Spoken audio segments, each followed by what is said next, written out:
Memasuki kehamilan 5 bulan, Jessica Mila khawatir menjadi seorang ibu.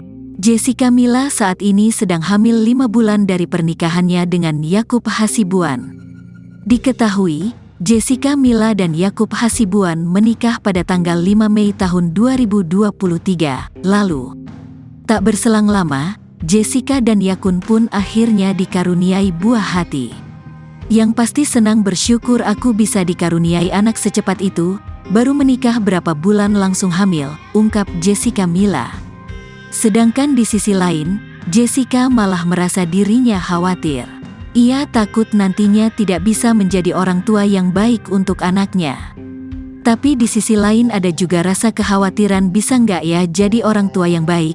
Bisa nggak ya mendidik anak aku untuk tumbuh menjadi anak yang baik, ujarnya. Ya gitu deh, kadang kayak deg-degan, kadang khawatir, tapi senang juga excited, imbuhnya.